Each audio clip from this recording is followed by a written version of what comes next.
No episódio do Bragcast de hoje, vamos receber o Wesley Nascimento. O mato-grossense que hoje mora em Vilhena participou de forma ativa do movimento de ocupação de 2016 da UniOeste no Paraná, o segundo maior do país. Também fez parte dos principais grupos de militância acadêmica e LGBTQIA+, enquanto cursava Ciências Sociais. Wesley já foi candidato a vereador e trabalhou em 2 importantes sindicatos do Paraná, além de ter dado vida à drag queen Demônio Azul. Atualmente, Wesley atua como maquiador social e artístico. Wesley, seja muito bem-vindo ao nosso podcast. É um prazer recebê-lo. Ai, obrigado. O gabarito da Gato Currículo foi lançado. Amei. Obrigado eu pelo convite. Ai, adorei também todo o vestimento, o preparo. Passada. Tinha que vir, né? Wesley, fala pra gente como que você começou na militância, como passou a fazer parte da sua vida? Então, eu costumo dizer que foi um marco na minha existência, né? Mudou, pegou o Wesley, muito timidozinho do Mato Grosso, do interior do Mato Grosso, virou do avesso e fez a potência que eu sou, né? Assim, sem modéstia nenhuma. Então, a militância entra na minha vida depois dos 19, 20 anos, por aí. Mais tardiamente, se a gente considerar assim, né? E aí eu morava no interior do Mato Grosso e me mudei para o Paraná. E lá eu conheci um pessoal que militava no movimento partidário, né? Que era o PT, o Partido dos Trabalhadores e das Trabalhadoras. E também uma galera que já fazia parte do movimento social de LGBTs, né? E aí foi onde eu me encontrei, me assumi também enquanto LGBT. E aí deu a guinada na minha vida, mudou completamente. Eu comecei a me entender enquanto pessoa, me entender enquanto bicha, me entender enquanto sujeito político, né? Porque quando a gente fala em política, a galera acha que é somente política partidária, e não é. Política é nosso cotidiano, é a nossa existência, o que diz da gente. E aí, então, a militância dá esse rumo na minha vida e eu começo a entender as causas populares, os direitos trabalhistas, LGBTs, da população negra, das mulheres, enfim. Então, expandiu a minha cabeça. Pra quem não entende, o que é militância? Militância, então, tem umas galeras que falam que não gostam muito desse termo, porque parece que remete a militarismo, né? E acho que não tem nada a ver. Para mim, militância é um conjunto organizado de pessoas que constrói, né, políticas públicas e políticas afirmativas, né, em prol da sua causa, seja você no nicho dos direitos trabalhistas, de mulheres, LGBT, população negra, população com deficiência. Então, né, a militância, no meu entender, é esse conjunto de funções, de atividades em prol de uma causa. Então, para quem tem muito, porque a gente vê no jornal, assim, militantes de esquerda, militantes, e não é só de esquerda, né? Eu acho que claro, o conceito de militância vem muito da esquerda, né? Por ser pessoas que vão para a luta mesmo, seja de forma de ir para a rua ou em outras organizações, né, na política partidária, na ONG, na associação de bairro, enfim. Todos esses espaços de resistência e de luta são espaços de militância, né? Então, militância para mim nada mais é do que você lutar pelos seus direitos coletivos, principalmente, né? Porque a gente tende a olhar muito para o nosso umbigo e tá à nossa volta. Mas, assim, acho que são direitos coletivos que a gente luta. No período que você fez parte do movimento partidário LGBT, qual era o ano e quais as principais pautas daquele período? Então, que eu me lembre, assim, né? Então, fazendo essa linha histórica da minha vida, eu lembro que eu comecei muito do que diz respeito a mim. Apesar de que eu falei que a luta é coletiva, primeiro foi o que me toca. Eu acho que a gente também vai por este caminho, né? O que te toca para você lutar por, lutar sobre, não necessariamente fazer parte daquele grupo, mas se sinta tocado por ele. E comigo foi esse atravessamento, assim, né? Então, aos 19 anos, comecei a me entender enquanto gay, enquanto bicha, e fui vendo os preconceitos que surgia, né? Que tinha, primeiro dentro de casa, assim, né? Como que eu me entendia quando me relacionava com os meus pais. E depois no mundo, né? O que estava acontecendo no mundo. A gente vê aí o Brasil, que é o país que mais mata a população LGBT no mundo, um dos países que mais mata. Então isso te assusta, né?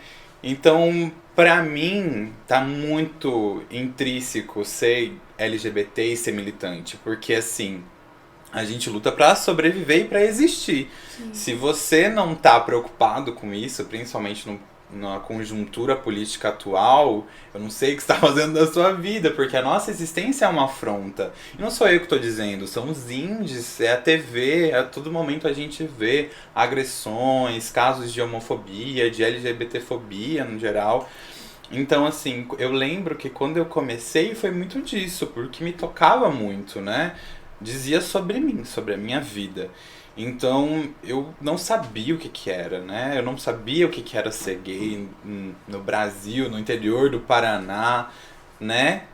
Mas aí comecei por isso, assim, o que me tocava. Então, eu lembro que eu conheci uma lésbica num cursinho pré-vestibular, que eu fui fazer porque eu me mudei e eu tava empregado, mas eu tava num emprego assim de subalterno, de trabalhar em linha de produção, de frigorífico, e eu não queria aquilo pra minha vida. Eu falei, mano, eu vou fazer um cursinho pré-vestibular, porque eu já saí da escola faz um tempo, então eu não sei o que tá acontecendo. Eu vou aí estudar pra tentar passar em um vestibular. Queria muito fazer psicologia, mas não tinha faculdade pública de psicologia em Toledo. E eu não tinha grana, minha família não tem grana pra bancar uma universidade particular, uma faculdade particular. E aí eu falei, mas eu vou fazer o cursinho pelo menos pra continuar estudando. E aí, nesse meio tempo, eu comecei a trabalhar como despachante de pista na rodoviária de Toledo. E eu acordava às 4:30 da manhã, pegava duas conduções pra estar lá às 5:30 da manhã e trabalhar até as 2 horas da tarde.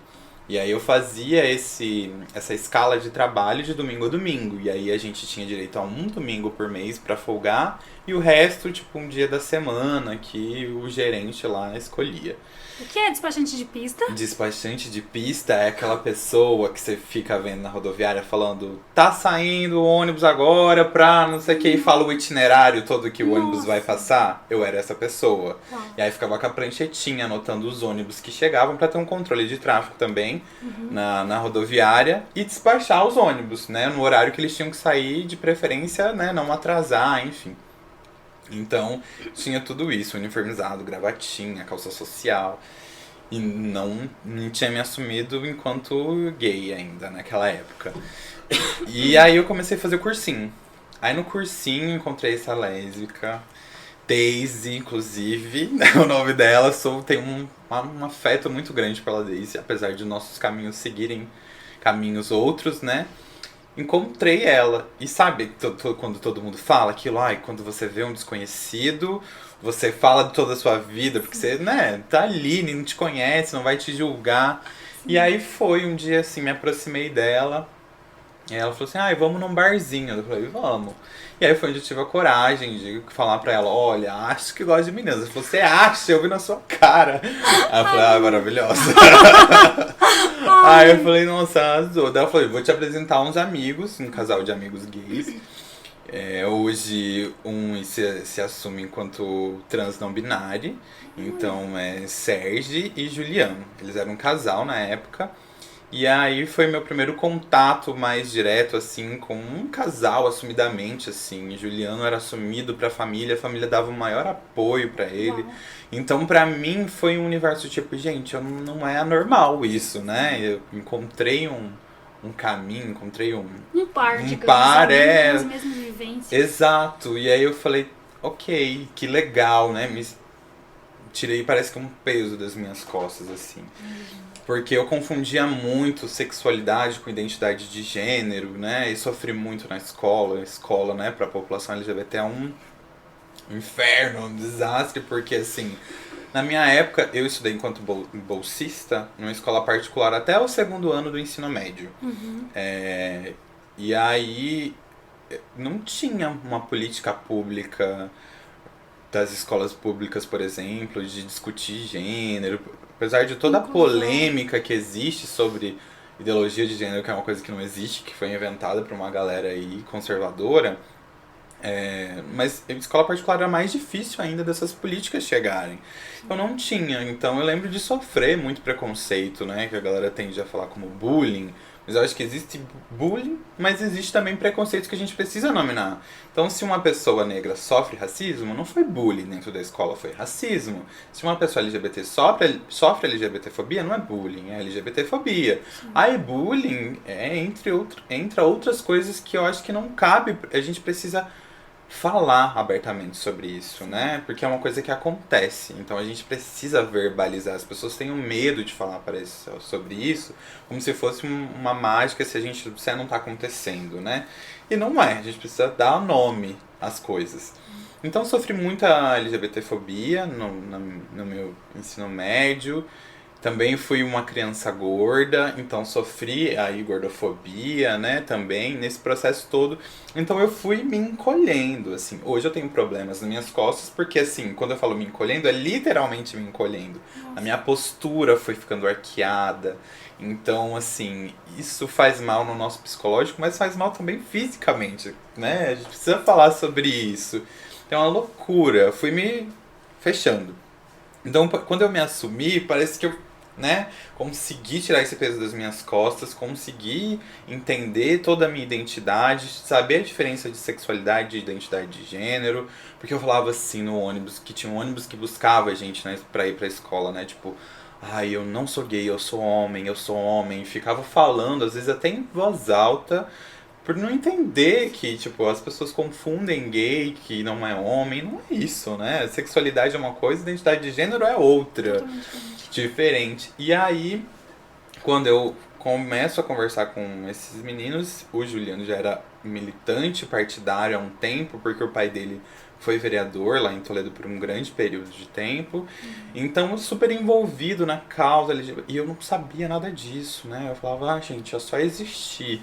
E vi que não, tem um mundo, assim, né? São políticas que essas organizações conseguem, né, alcançar. Hoje a gente tem a homofobia criminalizada, né? E não foi assim. Está criminalizado. Exato, né?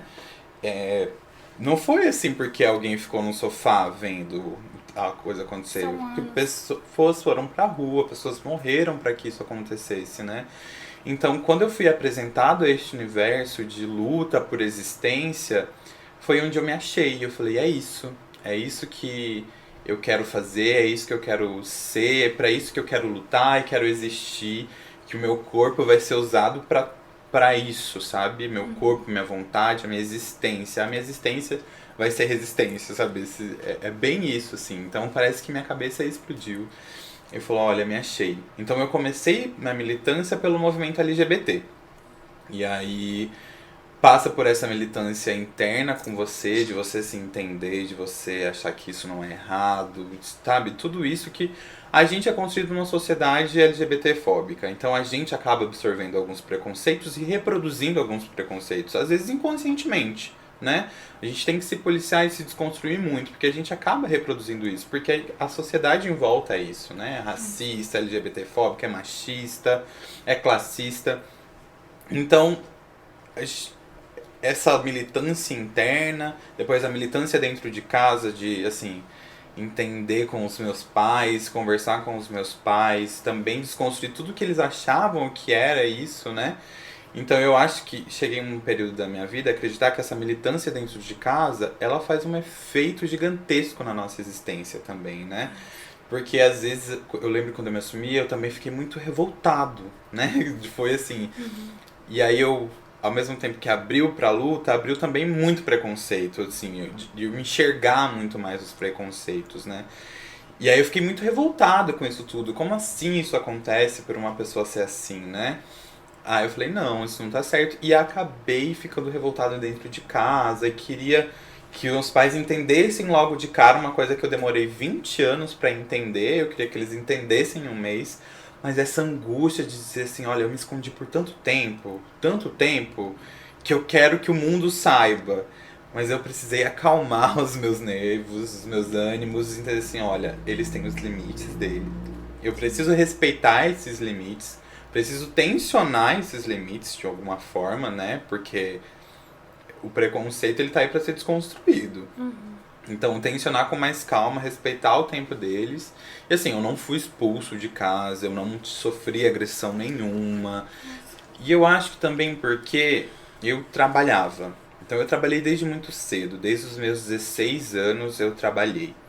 Ou pouco antes, não lembro, assim, mas já trabalhei como garçom, como cobrador de telemensagem pra minha prima, que era uma coisa assim, bicicletinha pra cobrar uma telemensagem que custava R$ 7, R$ 15, ganhava 25 centavos, 50 centavos, era um babado assim. Mas eu sempre trabalhei. E aí quando a gente tá inserido num modelo de economia capitalista, né, quando a gente fala de trabalho e dependência financeira, isso diz muito de muitas coisas, né? Então o dinheiro ali, não que eu fosse uma pessoa que tinha muito dinheiro, não conseguia me sustentar sozinho, ainda estava me estruturando. Cheguei numa cidade nova, mas com os meus pais, né? Eu acho que isso assim, olha, eu acho que ele faz o que ele quer da vida dele, agora ele trabalha, ele dá conta disso tudo aí, mas assim, muito preocupados. Eu conversava com a minha mãe, olha, eu tenho medo do que vai acontecer com você lá fora. Mãe, eu também tenho medo, mas eu também não posso me esconder, viver com medo o tempo todo, assim, né? E aí foi essa militância interna dentro de casa para começar a ir pras ruas. E aí como é que a gente se organiza? Como é que a gente se organizava lá? Eu vou falar a gente porque era um coletivo, né? Então começou a minha militância no espaço da diversidade. Era um movimento LGBT de um coletivo local lá da cidade de Toledo, em que o Sérgio e o Juliano eram umas pessoas que já tinham feito uma conferência LGBT municipal, que era assim, eu nem sabia o que era a conferência, que era um espaço da sociedade civil, né? Discutir sobre políticas para determinados segmentos. Então eu cheguei, isso tudo já tinha acontecido, o vereador também, pai de Juliano, já debatia sobre a causa, queria institucionalizar o dia contra a homofobia na cidade. Então eu cheguei no meio disso tudo e foi muito bom pra mim porque eu aprendi muito neste coletivo. Então, com este coletivo a gente criou vários debates na cidade, né? Criamos o Cineclube Espaço da Diversidade, que era onde a gente exibia filme com a temática LGBT.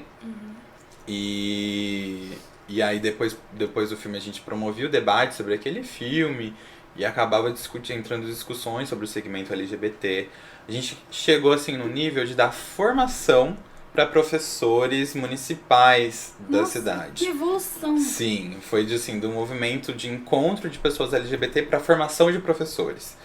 Então foi um movimento gigantesco na minha vida também, que me abriu várias portas. Viajei bastante no estado falando sobre o espaço da diversidade. Então a gente promovia encontros no Lago Municipal, que era um ponto de referência lá da cidade, até turístico, as pessoas vão pra lá. Então a gente abria a bandeirona LGBT no meio do lago e discutindo sobre as temáticas que envolviam a nossa vida e a política do segmento LGBT. E quando a gente conseguiu, a gente inclusive fez campanha para eleger um prefeito lá que era muito apoiador da causa LGBT, mas assim, apoiador até um certo ponto. Depois que se elegeu, a barra aliada pressionou e aí acabou meio que virando as costas pra gente, mas foi no governo dele que a gente conseguiu fazer a formação com os professores. A gente participou da Conferência Estadual de Direitos Humanos, então a gente foi enquanto coletivo Espaço da Diversidade. E promoviam debates constantes, seja na universidade, dentro do sindicato. E aí foi a minha história em relação com o sindicato, né? Começo aí a entrar no sindicato. Que foi o Juliano, ele é funcionário público lá de Toledo. E ele disputou as eleições do sindicato municipal, que era o Ser Toledo, o Sindicato de Servidores Públicos Municipais de Toledo. E aí eu tava trabalhando na rodoviária e quando ele assumiu, ele falou, olha, tem uma vaga lá, né? Você leva o seu currículo, eu não vou fazer parte da seleção para ser ética, né? Mas eu tenho essa vaga, eu acho que é um perfil que a gente busca também dentro do sindicato, que essa pessoa que não é só administrativo, era uma vaga administrativa. Mas não era só um perfil administrativo que eles procuravam. Porque é um sindicato dos trabalhadores, da classe trabalhadora. Então, minimamente, precisava estar ligado com pautas que sejam da classe trabalhadora, né? Porque você vai fazer além do serviço burocrático. Eu falei, nossa, legal. E era a minha chance de sair da rodoviária, que era um emprego que me consumia a vida, assim. Porque eu entrava às 5h30 e saía às 2h, mas eu saía, tipo, morto, né? Saía, querer dormir e tal. Haja dicção, hein? Exatamente. E aí também era isso de... Tinha final de semana que trabalhava, né? E aí, às vezes, a gente organizava os movimentos no final de semana para todo mundo poder participar. E aí eu falei, cara, essa é a minha chance. E aí eu fui, levei meu currículo, fiz a entrevista e fui selecionado. Daí eu falei, nossa, arrasou. Na rodoviária, eu trabalhava, o gerente era muito pé no saco, assim, um cara exportável, machistíssimo, assim. Então eu tava também na gota d'água, no limite. E aí quando surgiu o emprego no sindicato, eu falei, cara, que maravilha. Saí da rodoviária e entrei no sindicato. E aí eu começo a ter mais interação com a pauta da classe trabalhadora, especificamente dos funcionários públicos, né? Seja desde vale alimentação que eles exigiam, sei lá, jornada de trabalho, não sei o quê. Então eu comecei a me interar. E assim, o Sertoleda era muito grande, era um dos maiores sindicatos municipais da região, né? Tinha muita gente filiada. Então eu tive contato com muita gente, desde enfermeiro, guarda municipal, assistente social, professores municipais. E aí eu fui militar em outras áreas, principalmente na área da educação. E isso tudo eu nem tinha entrado na universidade ainda. Nossa, já tinha consciência da educação. Já tinha a importância da educação, porque o sindicato lutava muito, né?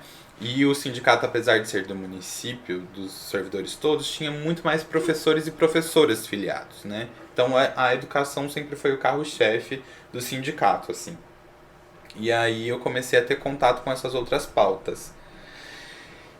E nisso resolvi... E aí fui conhecendo gente em Toledo, fui, né, ali construindo o meu ciclo de amigos, minhas relações sociais. E comecei a ser amigo de uma menina que tinha feito ciências sociais. A Daiane, a Daia. Hoje minha amiguíssima. E aí ela falou assim, olha, por que você não faz ciências sociais? Né? Você tem perfil já, né? Porque ciências sociais é um curso muito crítico, assim. E ela falou, por que você não vai lá e tenta? Eu falei, olha, desisti de psicologia, porque eu não tinha o que fazer mesmo. Sim. Eu falei, né? Tinha serviço social também, que é minha outra amiga já, que falou assim, faz serviço social. Só que o serviço social era durante a manhã, então não tinha condições, porque eu precisava trabalhar, não podia sair do emprego, né? Eu falei, não, vou tentar vestibular para ciências sociais. Fiz vestibular para ciências sociais e passei na primeira chamada, 6ª colocação, felicíssimo. E aí entro na universidade. E aí na universidade é outro momento, acontecimento da minha vida, né? Que aí eu começo a ter, de fato, mais relação com a pauta da educação e do movimento estudantil daí. Então, quando eu entrei na universidade, eu já entrei com esse perfil de militante. Já era militante dos movimentos sociais, né? Já tava ali a gata dando a cara no movimento LGBT, no sindicato. Eu não era parte da direção do sindicato, né? Mas eu sempre me envolvi muito, né? Então, tinha direção e tinha eu enquanto funcionário. E no sindicato, o legal é que eles me liberavam para participar dos movimentos quando eu precisava ir, né? Entendiam a importância da relação, porque assim, eles falam, o sindicato é dos servidores públicos, mas também precisa entender todo o conjunto que envolve a classe trabalhadora, né? Sim. Eu sou classe trabalhadora até hoje, apesar de ser autônomo hoje em dia, eu tinha consciência que era da classe trabalhadora, foi aí também que deu um boom na minha cabeça. Como eu disse, eu estudei num colégio particular. Apesar de bolsista, as coisas que me cercavam não era parte da minha realidade financeira. Minha mãe foi empregada doméstica por 29 anos. Meu pai pedreiro, vendeu espetinho, pastel. Só que eu meio que não aceitava essa realidade. Eu não me sentia classe trabalhadora, nem que meus pais eram classe trabalhadora. Eu sentia rica, porque meus amigos eram todos ricos, assim. E isso também fez um mal danado pra minha cabeça, deu um bug danado, porque às vezes eu queria as coisas e meus pais não tinham condições, meus amigos tinham, não tinham condições. Então, também quando eu vou para este movimento, eu entendo o meu lugar enquanto trabalhador, enquanto classe trabalhadora, começo a entender muito mais a minha família, me aproximar muito mais da minha família, entender a minha realidade e aceitar. Tipo, gato, não adianta, bonita, você é proletariado, você não tem dinheiro, né? Se você não for ralar o seu buchinho em algum lugar aí, você não vai ter nada na sua vida. Né? E também trabalhar não significa ter nada na sua vida. Minimamente você vai conseguir sobreviver nesse mundo.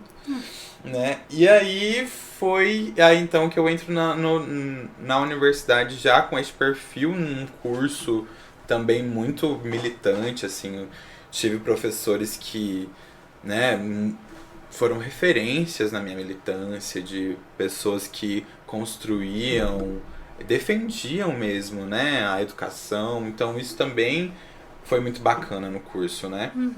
Então, entrou eu, Juliano, que era esse meu amigo que estava no sindicato, e entrou uma menina chamada Amanda Carraro, que era do PSTU, que é um movimento também de esquerda, de partido de esquerda super militante, radicalzão, assim, eu acho ótimo.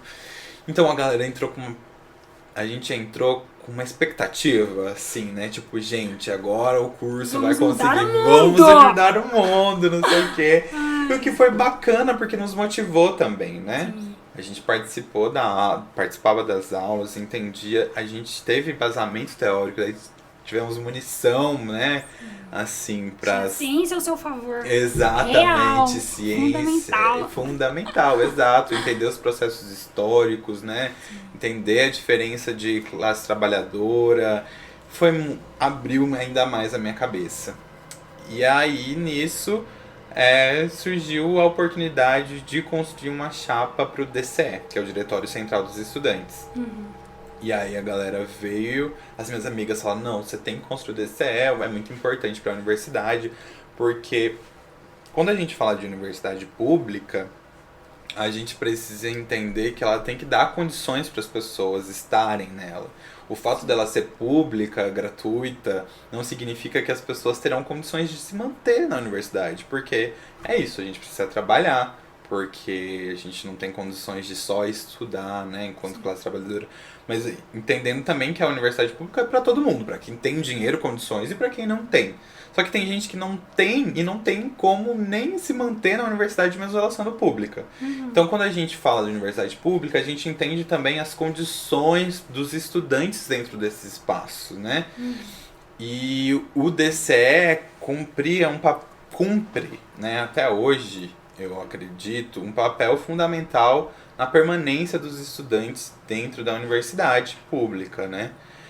E aí ela falou, você precisa estar lá porque você precisa defender o que a gente também construiu, porque elas passaram pela universidade, tiveram movimentos e embates gigantescos, assim, fizeram um sopão, né? Eu lembro na época que elas falavam, mostraram fotos pra mim, assim, para arrecadar dinheiro para fazer o RU, que era o restaurante universitário, porque tem gente que não tinha grana para comer, assim, né? É a realidade de várias universidades. Exatamente. E se o Estado, e aí a galera fala de privatização, eu dou risada, porque se o Estado tem que dar essas condições para essas pessoas estarem lá na universidade, terminar a sua graduação. Então elas falaram assim, o movimento é um espaço importante, fundamental. Acho que vocês têm que construir, tava meio que abandonado o DCE, daí quando a gente entrou. E aí eu falei, cara, eu acho que eu vou fazer isso mesmo, eu vou mobilizar para construir uma chapa. E é isso.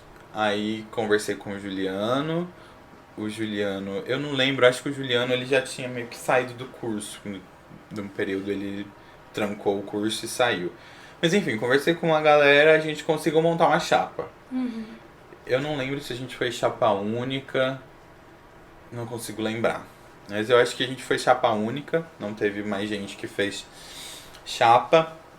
E aí começa a minha atuação, fomos eleitos, né? Fizemos todo o processo de votação, mesmo se não tem ninguém na disputa, é preciso ser feito o processo de votação. E fomos eleitos.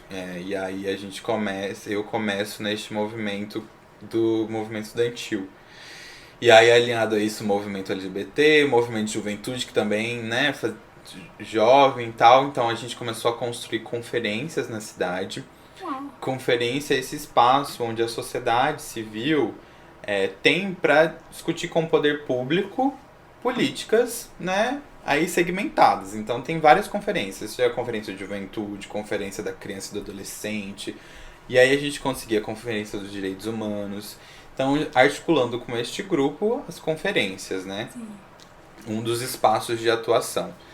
E aí a minha vida ficou loucura total. O movimento estudantil veio, conheci a UNE, a União Nacional dos Estudantes. Uau.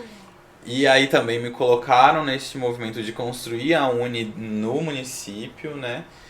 E aí eu falei, gente, o que tá acontecendo com a minha vida? Eu não sei mais o que tá acontecendo. E o legal de trabalhar no sindicato neste período é que eu conseguia, né, construir com eles essa relação de importância, de participar dos movimentos. Então eu tive muita vazão para sair mesmo, ir visitar os estados, para construir essas pautas. Foi importante na minha formação acadêmica, mas também foi importante na minha formação enquanto pessoa.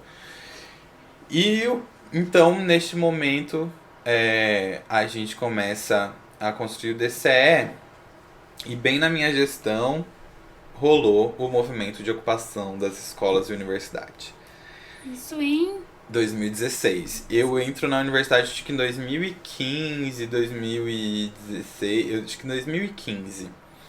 E aí a gestão de DCE acho que são 2 anos. Então, na minha gestão lá do pessoal da chapa, estourou esse movimento.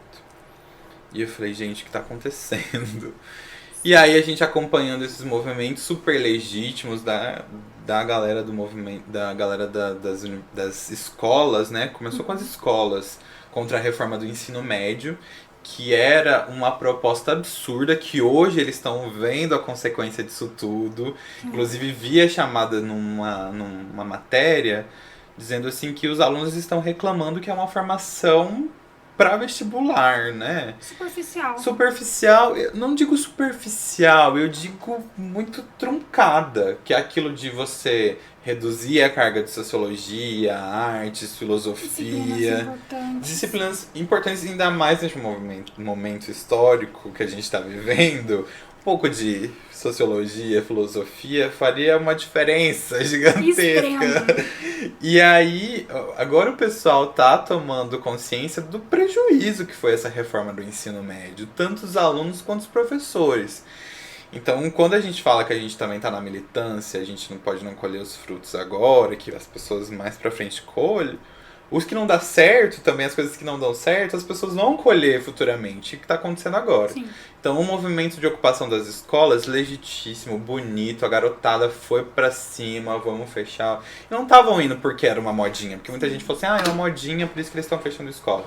A garotada ciente do que estava acontecendo, do momento político e histórico que estava acontecendo, sabia que seria uma perca gigantesca essa reforma, como está sendo agora. E aí esse movimento começou a se expandir para as universidades.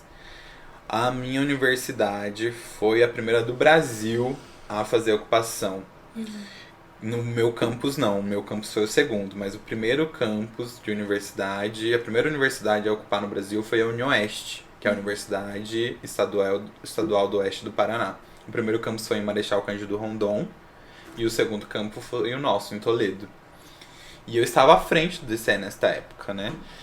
E aí uma galera começou a pressionar a gente, aí a gente vai ocupar, vai ocupar, Rondon ocupou, daí a apreensão aumentou e eu sabia da importância do que era. E neste momento também estava acontecendo a greve dos professores da universidade. Nossa. Tanto estadual quanto tanto do ensino básico quanto das universidades.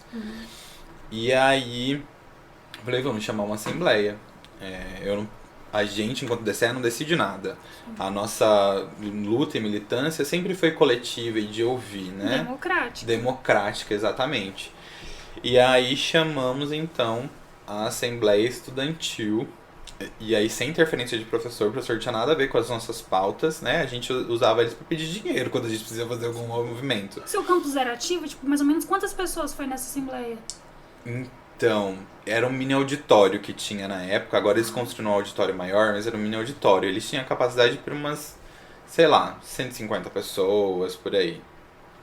E aí eu lembro que quando a gente chamou a assembleia, primeiro a gente achou, não sei se vai dar muita gente, porque a gente já tinha feito todas as assembleias para discutir outras pautas do movimento estudantil, dava uns gatinhos pingados, né? Aí a gente falou assim, vamos ver qual vai ser. Quando a gente chegou no dia, o mini auditório estava lotado.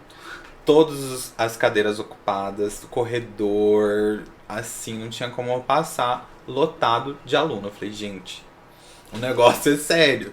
E eu me tremendo, porque assim, né, eu já... Novo, né? É novo, exatamente. E olha a responsabilidade, era um movimento nacional. E aí chamamos o pessoal de Marechal Cândido Rondon, que já tinha ocupado a universidade lá, pra ajudar a condução da assembleia, né? E aí a gente começou a assembleia explicando as pautas e explicando o movimento como um todo e a importância daquele movimento. Na época, quais eram as pautas de vocês? A gente tinha, para além da pauta nacional, né, contra a reforma do ensino médio, a gente tinha as pautas locais. Nosso, especificamente, enquanto Universidade do Campus de Toledo, era o RU, o Restaurante Universitário, a carteirinha do estudante. Nossa. Que, assim, a gente não tinha nenhuma carteirinha que tinha vários benefícios, né? Se você é estudante, você tem uma política pública para estudante, né? E eu tô tentando lembrar de alguma... A gente tinha outras pautas, assim, a permanência, a casa estudantil.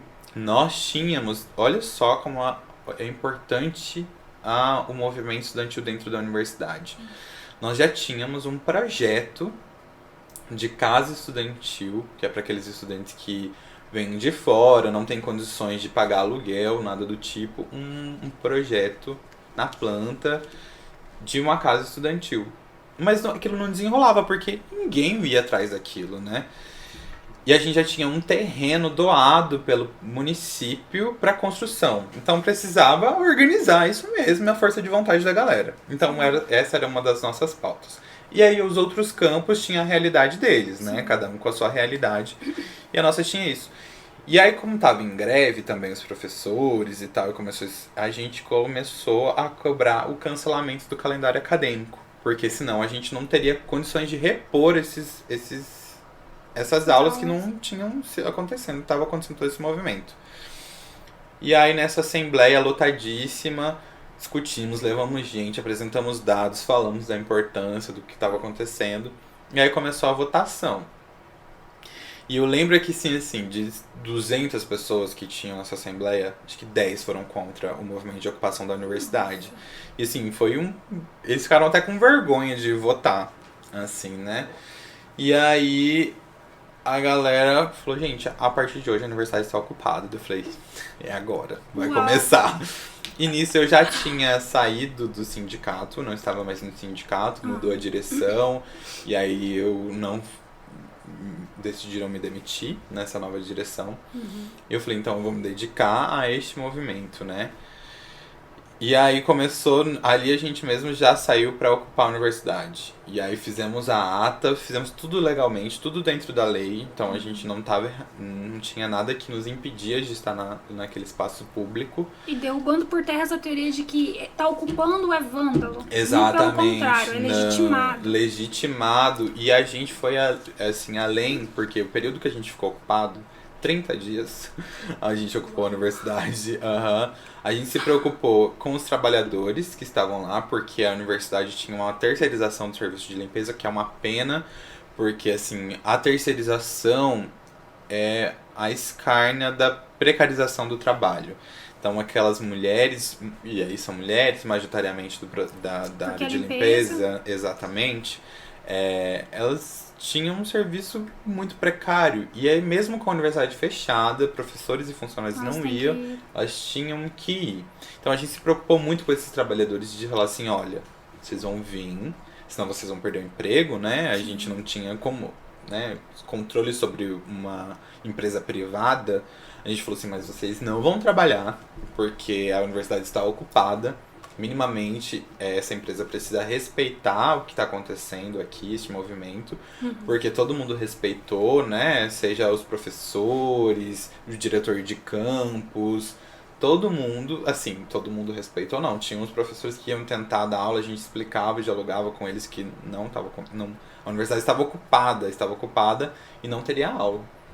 E era como se fosse uma greve também, né? Estudantil daí, não dos professores. Importante frisar isso, os professores estavam em greve, mas o nosso movimento era independente dos professores. Sim. Tanto que depois, quando os professores saíram de greve, porque tiveram um acordo da pauta dele, a gente continuou, porque a nossa pauta não tinha sido atendida ainda. E aí, a gente organizou cronogramas diários, todos os dias a gente montou comissões de limpeza, comissão de segurança, comissão de comida, comissão para organizar as redes sociais de diálogo com a população, de explicar por que a gente estava ali, que fazia post diariamente no Facebook, explicando. E aí um cronograma de atividades. Então, desde a manhã até o final da tarde, a gente tinha atividade acontecendo no campus. A população estava convidadíssima a participar em volta, né? A gente tinha palestras, a gente tinha oficinas, tínhamos várias coisas acontecendo. E essa é a preocupação nossa de sempre ter alguma coisa acontecendo. Porque não era um acampamento, né? Você não tá indo num acampamento que você vai ficar lá festando. E, inclusive, a gente tinha muita preocupação com isso, assim, de festa, de coisa que acontecia. Porque pra não desvirtuar o movimento, não deslegitimar um movimento tão legítimo. E aí... ocupamos essa universidade, chegou um momento que precisava, não estava empacado, não ia pra frente, nada acontecia, a gente exausto, assim, 10 dias de ocupação a gente tava ocupados, 15 dias a gente tava, meu Deus do céu. O que a gente vai fazer? O que a gente vai fazer, qual o movimento que a gente vai dar, e a tensão de professores que não entendiam a pauta, de querer voltar sempre, assim. Então era muito tenso, a gente tinha que vigiar um campus inteiro. Teve meninas e meninos que tiveram insolação, porque vai debaixo do sol, fiscalizando, vendo tudo. Então, assim, foi um momento intenso na minha vida, que também me mudou completamente enquanto ser humano. E aí, uns 20 dias, 25 dias, 20 dias de ocupação, a gente conversou entre os campos da Unioeste, que são 5 campos. E a gente falou assim, ó, a gente vai ter uma reunião na reitoria, que era em Cascavel, que é pertinho, né? As cidades são todas pertinhas, então dava meia hora. A gente conseguiu um ônibus, colocamos um ônibus e fomos até Cascavel para ouvir a reunião do movimento estudantil e participar, né? E aí, nisso surge assim, olha, a gente precisa ocupar a reitoria, porque senão nada vai dar certo, entendeu? Vamos para cima da reitoria.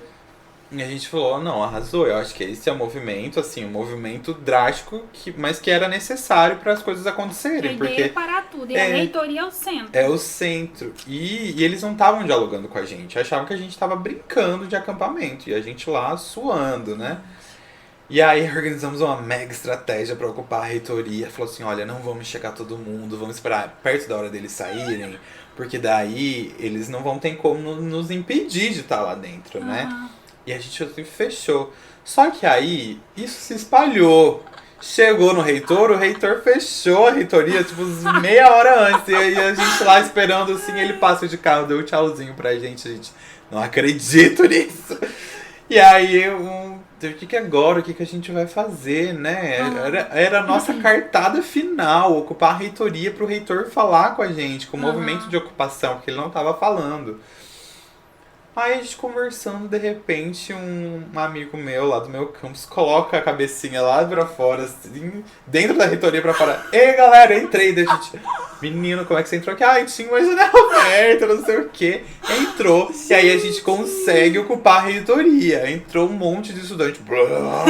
Ocupamos a reitoria em Cascavel. Maravilhoso. Mas não deu uma hora, o reitor tava lá pra conversar com a gente. Não quis dar tchauzinho dessa vez? Exatamente, assim, uma hora ele falou assim, não, tá certo, vamos ouvir o que vocês têm pra dizer, né? E aí a gente colocou toda a nossa pauta e aí tiramos uma comissão que estaria em contato direto com o reitor e com os diretores de campus pra conversar sobre as pautas específicas de cada campus. Né? Então a gente tinha o RU, a casa estudantil, não sei o que, nananã, porque a gente já estava numa briga enquanto DCE com o RU. Antes do movimento de ocupação. Então a gente fez várias manifestações e aí a gente conseguiu um restaurante popular.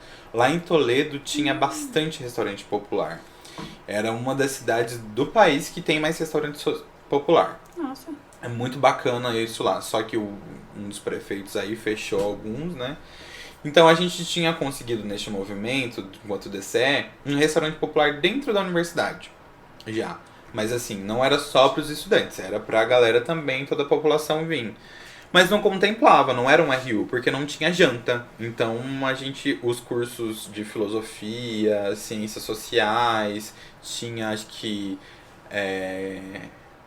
Ai, eu esqueci. Mas tinha mais uns cursos que não eram contemplados, né? Então a gente não era um RU, era um restaurante popular de fato. Então a gente lutou pelo restaurante popular, pelo RU, o restaurante universitário.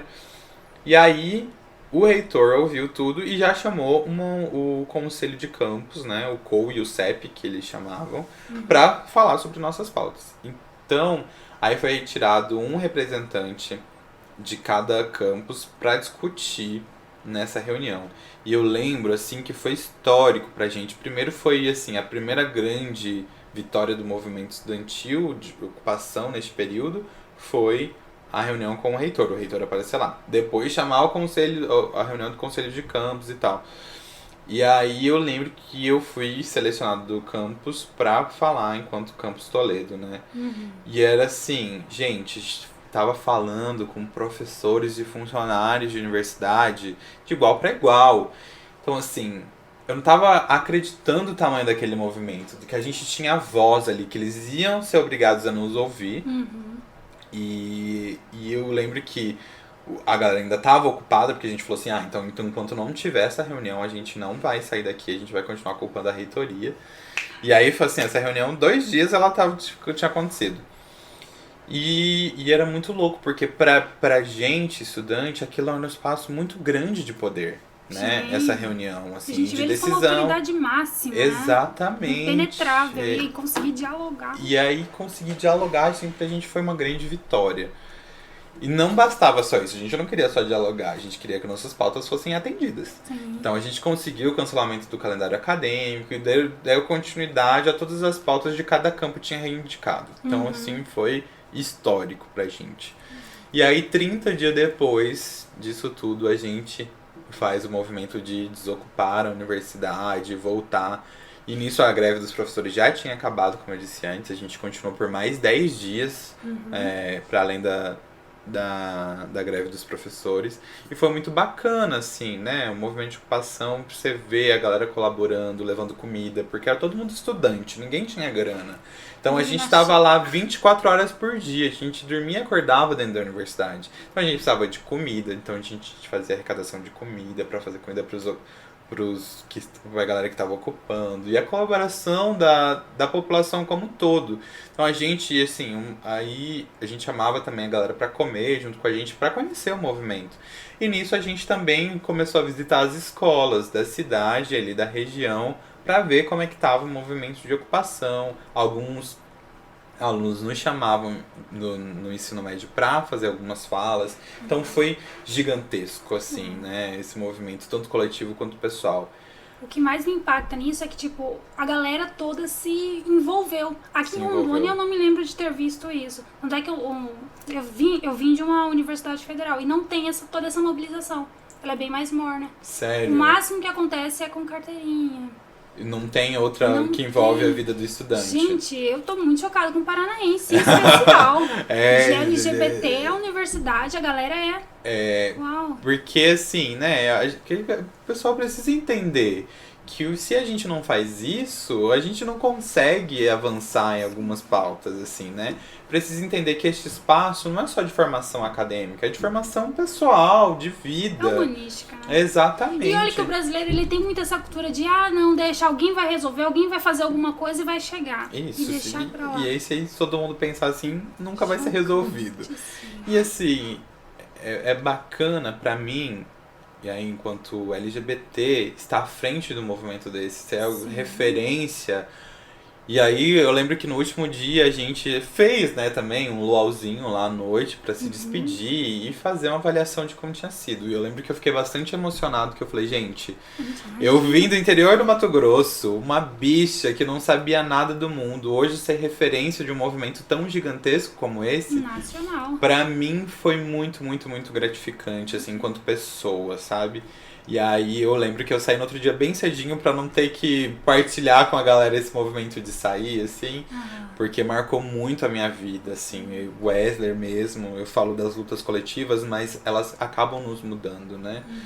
E aí foi isso. Aí saí emocionado porque foram 30 dias sem ir pra casa. Eu fui uma das únicas pessoas que ficou lá os 30 dias dormindo e acordando na universidade, partilhando muita coisa com muita gente. Enfim, foi transformador. E como acontece a sua filiação no partido e a candidatura? Então, a filiação no partido começou por conta deste menino, Juliano, e aí o PT, enquanto partido, que eu acho que a gente precisa entender a importância dos partidos num regime democrático. Muita gente critica, existe aí vários projetos para que a Se gente resume em dois, né? se Ideia bem resume em militar, dois. inclusive. Exatamente. Ou que a gente possa se candidatar sem ter partido nenhum. Ah, sim. Que é muito perigoso, porque assim, os partidos, sejam eles de direita, de esquerda ou de centro, né, que a galera fala, eles existem de tudo um regimento, né? Não é assim uma união de colegas. Existe um regimento interno, tanto que se as pessoas descumprirem algum daqueles artigos, elas estão sujeitas a serem expulsas do partido, enfim, né? Então isso gera para a democracia uma estabilidade, assim, né? De saber assim, olha, primeiro de ideias, né? Partido você segue daí ideias de um coletivo, né? Não o que eu penso na minha cabeça. Tá certo que a gente vê alguns vereadores, deputados por aí falando que passa na minha cabeça e não respeita nada do que o partido é. Então, o Partido dos Trabalhadores tem uma ideologia, assim como todos os partidos têm a sua ideologia, tem o seu regimento, tem a sua política interna que você precisa seguir e ser coerente com aquilo que o partido propõe. Então, dentro de todos os partidos que estavam dispostos ali para mim, principalmente de esquerda, e eu entendi daí, antes de me filiar ao partido, que eu sou uma pessoa de esquerda, porque entendo esses movimentos de classe trabalhadora, LGBT, muito de luta da esquerda, assim, né? Com todos os problemas que a esquerda possa ter, não esses que a grande mídia relata aí, né? Mas assim, problemas, assim como todos os espaços têm. Como eu disse lá no começo, que a gente é formado por alguns racismos estruturais, né? A esquerda não está livre disso e acaba reproduzindo uma vez ou outra. Apesar de tentar tensionar e sempre desconstruir, eu acho que isso é bacana. Então, antes de entrar no partido, eu era do movimento popular, né? Eu construía essas pautas do movimento popular. Então, do que mais se assemelhava com as minhas lutas era o Partido dos Trabalhadores. Então, me fizeram um convite para entrar no partido. E aí, Juliano, Daya, Jaque. E eu falei assim, gente, eu preciso primeiro entender como é que é o partido. E aí me mostrou todo o partido, como que funcionava, como que era. Porque assim, existiam eleições internas dentro do partido, de disputa do partido. Então assim, é uma loucura, assim, né? Mas sem perder de vista o principal, que é a luta da classe trabalhadora. Então, eu falei, cara, é isso que eu me assemelho mais, é isso que as minhas lutas se contemplam mais é dentro deste partido. E entendendo a importância do partido para um regime democrático, como eu já disse, né? Então eu acho que a gente precisa fazer essas disputas, seja dentro do partido ou seja enquanto partido disputar a sociedade. Porque quando a gente vê assim, quando a gente, por exemplo, vê discursos que assim, olha, vereador recebe demais, né? Eu acho que não deveria receber tanto. E aí a gente fica entende, assim, para pra pensar, a quem esse discurso serve? Será que é os vereadores que recebem muito ou é o restante da população que recebe pouco? Né? A gente começa a fazer esse parâmetro e também assim, entender que este espaço na Câmara dos Vereadores, dos deputados, é um espaço de poder e de decisão. Se a gente minimamente não dá condições para essas pessoas estarem lá, e aí eu não estou dizendo das regalias que a gente tem, né, de algumas coisas, não estou dizendo disso, não me entendam mal. Eu estou dizendo da condição, né, assim como existe a permanência na universidade pública, existe permanência nesses espaços. Estou dizendo da condição para estar lá. Então, se uma pessoa muito pobre vai lá se candidata a vereador, por exemplo, assim, receber R$ 500, né, vamos lá. Você vai ficar lá? Você não vai, porque você não vai ter dinheiro para manter isso, essa ideia. Então quem que vai interessar esse espaço? São os ricos. Os ricos não se preocupam com o dinheiro de fato, né? Eles querem o poder de decisão, porque dinheiro às vezes não é tudo. Às vezes o poder é mais importante que o dinheiro em alguns espaços, né? E esses espaços são completamente de poder, de decisão, de tomada de poder. Então, assim, a quem interessa esse discurso de que vereador ganha pouco? Aí a gente tem que pensar muito mesmo nisso, assim. E aí eu falei, cara, é isso. Entendi a importância do partido, a disputa que ele tem que fazer com a sociedade, de consciência de classe, e eu preciso me filiar. Preciso me filiar. Quando eu me filiei, eu não tinha a pretensão de me candidatar a vereador. Eu fui mesmo para construir o partido, porque, como eu disse, existem pessoas de todos os tipos dentro do partido que querem levar o partido, às vezes, para um caminho que não é ali a ideologia do partido, então a gente precisa, né, tá disputando, e também para que pessoas como eu possam ocupar cargos dentro do partido, para a gente se sentir representado. Quando a gente fala de representatividade, é também nesses espaços, né? Então, assim, pensar eu, enquanto um bicha, gorda, não branca, me considero uma pessoa branca, se ver nesses espaços, né? Como a gente pode ver, nessas eleições a gente consegue ver outros perfis se desenhado que não for de homem branco ocupando esses espaços, né? Então eu falei, eu preciso disputar esse espaço também para que eu também tenha voz dentro desse partido e que a gente não me construa, mas construa uma pessoa que tenha um perfil parecido como o meu e que se sinta representado, que eu me sinta representado. Não que eu não me sinta representado por candidatos do PT, não é isso. Mas eu também quero ver a minha cara lá, sabe? Sim. Então eu não entrei com essa pretensão, mas eu entrei no partido sabendo dessa importância gigantesca que tem na sociedade. Sim. E aí, a candidatura especificamente surgiu logo depois do movimento de ocupação na minha vida. Como é que foi? A eleição, assim, os partidos, eles precisam de gente para lançar a candidatura, para ter o tal do coeficiente eleitoral. E agora mudou as regras, eu não acompanhei muito bem, né, as mudanças que teve, enfim, sobre o coeficiente eleitoral, sobre a quantidade de votos, para eleger uma cadeira, né, o partido eleger um representante, uma cadeira. E aí eu tava muito fragilizado, porque eu saí deste movimento de ocupação muito fragilizado, assim, né, de muito ataque, de tensão. Sim. E aí minha amiga falou assim, olha, amigo, tem essa amiga chamada Amanda Jaqueline. Ela, assim, ela tem um poder de persuasão que não tá escrito. Assim, ela é uma das minhas melhores amigas também, tanto que eu sou padrinho da filha dela, Sofia, que é uma graça. E aí ela falou assim, eu acho que o partido precisa de você neste momento. Foi em 2016, logo depois da ocupação, né? Na eleição passada para vereador. Aí ela falou, acho que o partido precisa de você. Aí eu falei, amiga, eu não tenho condições estruturais e financeiras para ser candidato neste momento da minha vida. Daí ela falou assim, olha, mas a gente tá com pouca gente. Foi o período que o PT sofreu muito ataque, né? Que teve o golpe da Dilma lá, tudo isso.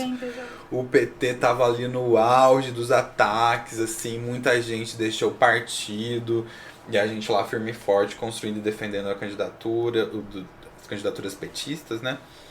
E ela falou, o partido precisa de você. Eu falei, não tem condições. Ela falou, olha, pensa bem.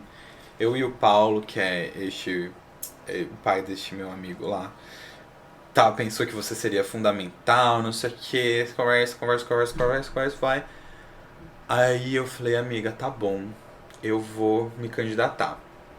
Mas eu tava preocupado não só com essa fragilidade, mas porque um desses meus amigos lá, Sérgio, ele tinha saído candidato por um outro partido. Também com eles praticamente seriam as mesmas pautas que eu defenderia. Ele foi pelo PSOL, né? E aí eu já tava meio com receio, assim, porque a gente teve um desentendimento muito grande, então a gente se afastou, tinha uma mágoa entre a gente. E eu falei assim, olha, eu tenho certeza que a galera vai achar que é porque eu vou me lançar candidato porque eu quero disputar com o Sérgio, que não tinha nada a ver. Eu não queria aquilo pra minha vida, como eu disse, eu tava muito fragilizado. Só que eu lembro, assim, teve uns rolos na candidatura dele que ele não conseguiria sair candidato, eu meio que sabia dela. Eu falei assim, então se eu for sair candidato, eu quero sair antes que a impugnação do CERJ aconteça, para não parecer que eu me aproveitei deste momento, né? Então saí candidato. Saí candidato pelo PT e aí foi o caos na minha vida. Porque assim, a candidatura, ela é muito séria, né? Eu acho que a gente deveria entender aí as pessoas que se colocam à disposição dos seus partidos, que não é brincadeira, assim, né? Porque a gente sabe que existe as candidaturas laranja, que a galera só dá o nome lá e vaza, principalmente agora com os cotas para as mulheres, que precisa ter a paridade, né? Não cota, perdão, a paridade entre mulheres e homens. Sim. E aí muita candidatura laranja e tal. E a gente precisa ter essa consciência, assim, que a candidatura é muito séria. E aí eu tava fragilizado, mas falei, tá, vou pelo partido, acredito muito no PT ainda, né? E aí eu falei, vou me lançar. E aí foi outro momento de caos na minha vida, porque assim, você tá suscetível a tudo quanto é ataque, de tudo quanto é lado. É a sua imagem. É a minha imagem, é a minha cara, eu pessoalmente. O diferente das ocupações, dos movimentos coletivos, é que o movimento.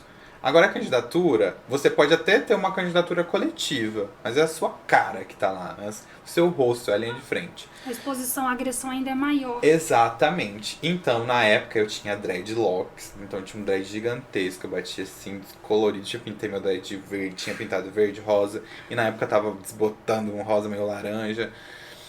E aí, eu falei, tá bom. Mas eu falei, eu vou me lançar se for do meu jeito. Eu não vou me enquadrar num perfil que eu não vou ser essa pessoa. Então fui lá com os meus dreads, fiz santinho, material de campanha. E eu não tive tanto ataque da galera de direita conservadora, mas teve muita gente do segmento LGBT que entendeu como eu estava fazendo uma rivalidade, né? com um amigo que não era. Mas assim, sofri ataques de todos os lados. Não tinha dinheiro pra fazer campanha. Essa minha amiga me emprestava o carro dela como ela não usava, então eu ia pra porta de escola. Eu comprei briga em porta de escola que a galera não deixava eu panfletar na rua. Era na rua, eles não queriam. Espaço público, não era dentro. Mas é porque assim, a gente tinha um perfil, eu era jovem, né? E aí dialogar com esse perfil, nem estratégias de campanha, enfim. E aí foi isso, decidimos as minhas pautas, as minhas bandeiras, entender a importância do vereador e o papel do vereador, que o vereador falou assim, eu vou construir, vou fazer asfalto. Gente, não é o papel do vereador isso, né? Então, explicar para a população o que era o papel do vereador, enfim, foi essa pegada a minha candidatura. E aí foi esse período assim de loucura, outra loucura na minha vida. Também fiquei mais exposto ainda, super fragilizado. Rodrigo, meu namorado, companheiro que já esteve aqui, me ajudou muito. O Rodrigo fazia as minhas artes de campanha, pra você ter uma noção, porque eu não tinha dinheiro pra pagar ninguém pra fazer nada, né? Meus amigos iam, a gente pegava eles ali. O partido não disponibilizou uma verba? Tinha pouquíssima verba. A verba que tinha era, por exemplo, pra santinho, pra material.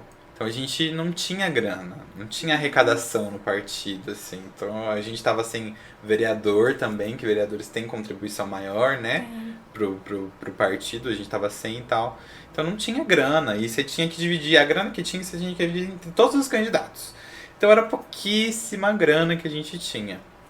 Então a grana que tinha era pra material, mas aí quem que ia distribuir?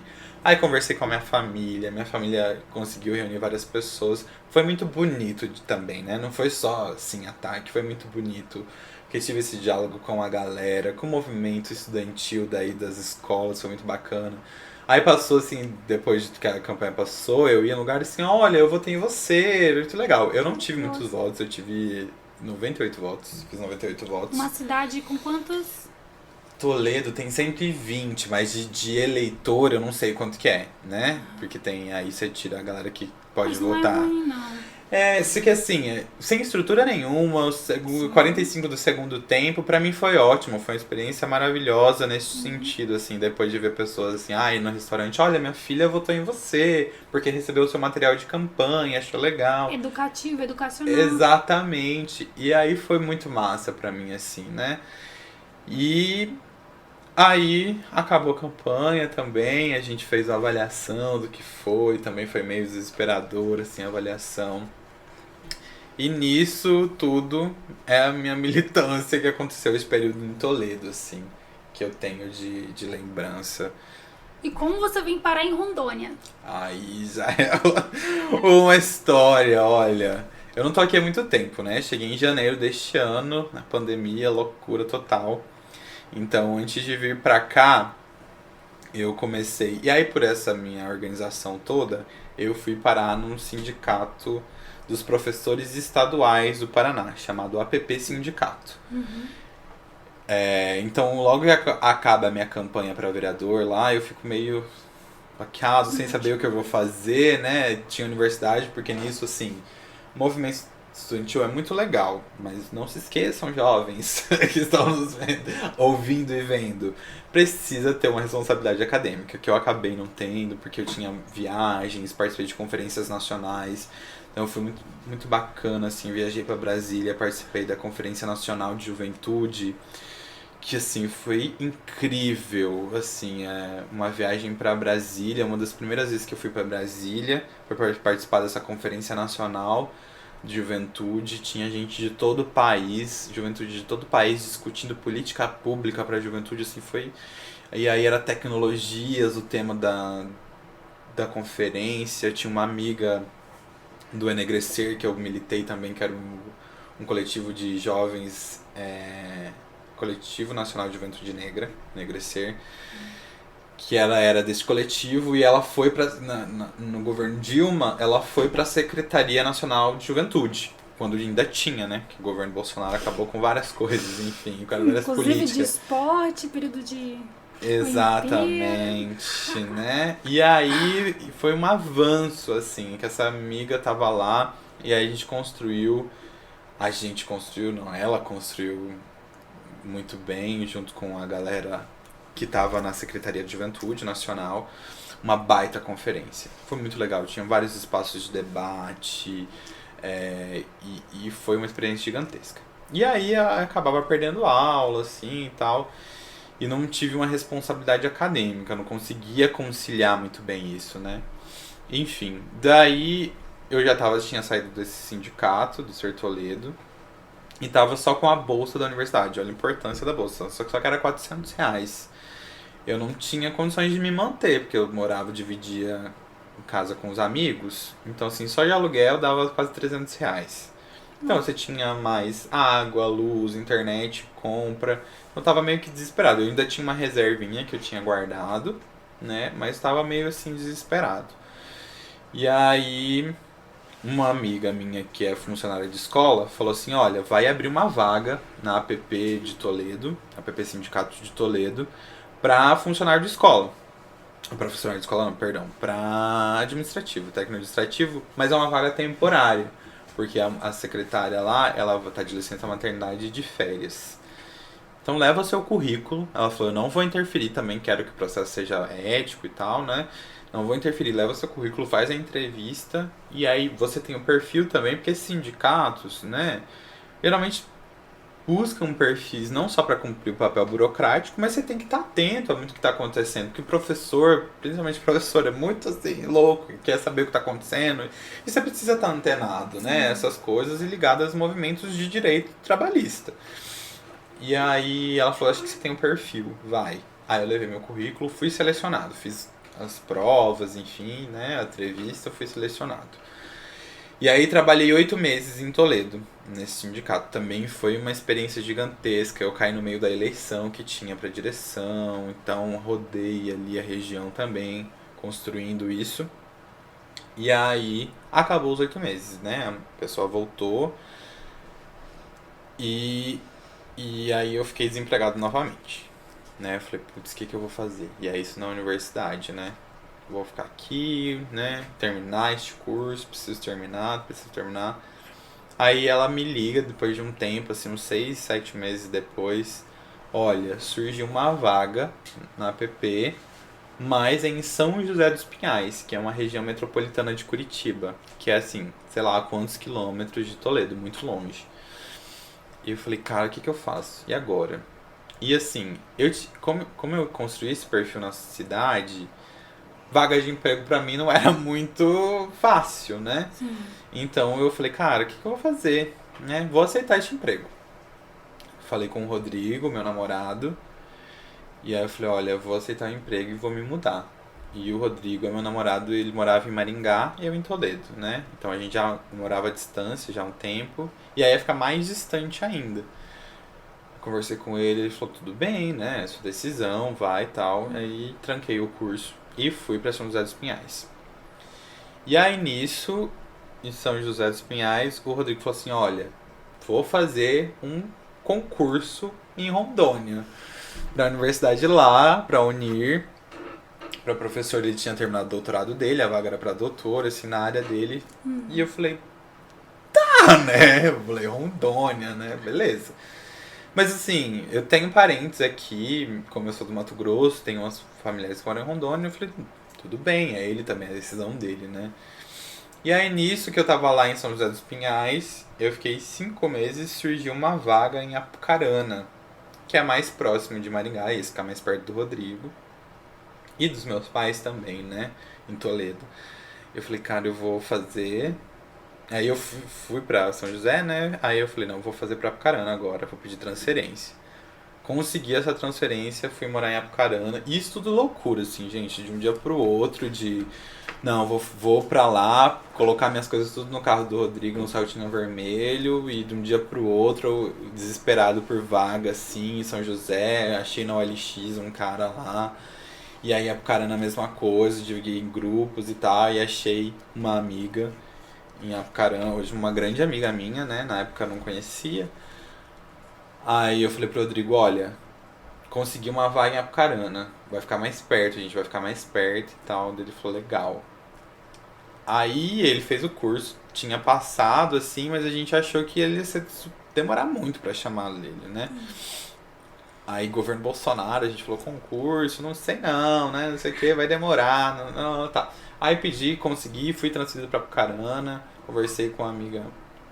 E essa ida pra Apucarana também foi uma odisseia, porque assim, eu transferi e o pessoal de Apucarana tava sem gente lá já, então eles queriam que eu começasse muito rápido. E aí eu consegui uma vaga, só que a menina tava em São Paulo. Quando eu voltar, ela falou, olha, eu não vou voltar, você vai chegar lá em Apucarana, não vou estar lá. Mas eu falei, gente, onde eu vou deixar minhas coisas? O que eu vou fazer? Vou ficar dormindo na ponte, né? Daí o Rodrigo conseguiu um contato, não sei como, uma professora amiga dele, que ele quando deu aula em Apucarana também. Tinha uma república de uma galera que estava fechada, mas o menino, coincidentemente, ia para uma festa bem no período que eu ia me mudar, ele ia estar lá e aí eu ficar uma semana lá pra depois me mudar pro meu apartamento definitivo. E aí foi essa odisseia, daí consegui me mudar pra Apucarana. E aí tá, né, legal. Ia visitar o Rodrigo todo final de semana, o Rodrigo ia pra lá, a gente conseguia se ver, que era tipo de carro era pertinho, ou de ônibus também e tal, não sei o que. Aí de repente o Rodrigo fala assim, passei e eles me chamaram. Eu falei, não acredito. Daí ele falou assim, eu tava assim, tipo, um ano em Apucarana, assim. Aí ele falou, me chamaram. E aí eu falei, e agora? Ele, eu vou? Eu falei, putz. Federal, não tinha como. Não tinha como, exatamente. Era uma mega oportunidade, né? Sim. Eu falei, não. E nisso a gente já tava namorando há uns 4 ou 5 anos, já há um tempão. Aí eu falei, não, arrasou, vai pro teu concurso, né? Daí ele falou, e a gente, vai continuar namorando? Daí eu falei, ah, vai, né? Tamo aí, a gente sempre namorou à distância. E eu tinha muito medo, assim, de receios de relacionamento mais sério, de morar junto, assim, e tal. Eu comecei a namorar a Rodrigo, eu estava na faculdade, segundo ano, pra mim era o auge, não sei o quê, mas aí aceitei namorar ele, né? A gente começou, não, aceitei, não. Como vocês se conheceram? Então, essa é outra odisseia da vida, senhora. Conheci Rodrigo antes de entrar na universidade, porque ele foi participar de um fórum, ele era de Maringá e eu de Toledo, e ele foi participar de um fórum étnico-racial, eu acho, ou de educação, alguma coisa assim, lá em Toledo, na UniOeste, onde eu só depois que eu entrei. E eu fui neste fórum, fui participar enquanto Enegrece, enquanto Coletivo Nacional de Juventude Negra. Eu fui participar deste fórum. E aí vi Rodrigo pelos corredores, assim, já achei, nossa, que boy lindo, é maravilhoso. Mas só que não falei com ele, assim, né? Tinha uma amiga que depois a gente descobriu que ela convidou ele pra ir na casa dela e tal. Mas não rolou, só tinha visto ele lá pelos corredores e foi isso, né? Achei, nunca mais vou ver esse boy, né? Que eu sabia que tinha muita gente de fora e tal. E aí, tá, foi isso. Aí depois, uns tempos depois, já tava na universidade, eu fui, enquanto eu Negrecer, pro Rio Grande do Sul. Tinha uma agenda do Negrecer no Rio Grande do Sul. Fui pro Rio Grande do Sul. Ia ter, acho que a primeira ou segunda parada LGBT de Maringá, da cidade dele. E aí eu falei, gente, preciso ir numa parada. Eu acho que eu nunca tinha ido numa parada LGBT na minha vida. Nossa. E Maringá, Toledo não é tão distante, dá umas 3, 4 horas de carro. E aí eu combinei com a minha amiga, a Amanda, que me fez ser candidata a vereador. A Amanda tinha acabado de ganhar a Sofia, estava amamentando. E aí conversei com o Sérgio também, outro amigo, Adriano. A gente falou assim, vamos pra parada. A Amanda falou, arrasou, vamos também. Eu falei, menina, e a Sofia? A Sofia fica com o Paulo, com o pai dela, tira o leite, ela tava amamentando, deixa o leite pra Sofia e a gente vai. Só que eu falei, gente, eu vou tá chegando do Rio Grande do Sul, né? Eu não posso faltar nessa agenda do Negrecer lá. Daí ela falou, não. Então você chega, a gente vai te buscar na rodoviária, te leva em casa, toma um banho e a gente vai pra parada. Eu falei, arrasou, jovem, né? Topava tudo. Não sei quantas horas de ônibus, não sei o quê. Eu falei, não, fechou, vamos. Aí eu cheguei, me buscaram na rodoviária, tomei banho, me arrumei e a gente foi pra parada. Aí tava lá na parada, não sei o quê. Chegamos muito cedinho, daí começou a acontecer tudo. Então, num certo momento da parada, vejo quem? Rodrigo. Rodrigo estava lá. E não estava só lá, ele estava com o swing poi. Não sei se sabe o que é swing poi. Não sei. São tiras de fazer movimentos, assim, sabe? Tipo então, aquela bandas de fanfarras. Tipo isso. Norte-americanas. Só que eram especificamente para fazer isso, né? Um objeto específico para fazer isso. Então eu falei, olha, bicha, né? Ela não estava só lá, ela estava com swing boy, com turbante. Eu falei, nossa. Aí eu lembrei, falei, gente, é esse boy que eu vi em Toledo.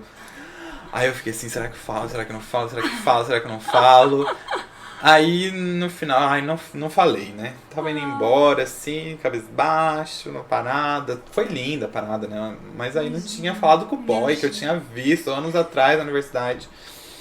E aí tava indo embora, ele parou a gente. Eu falei, meu Deus.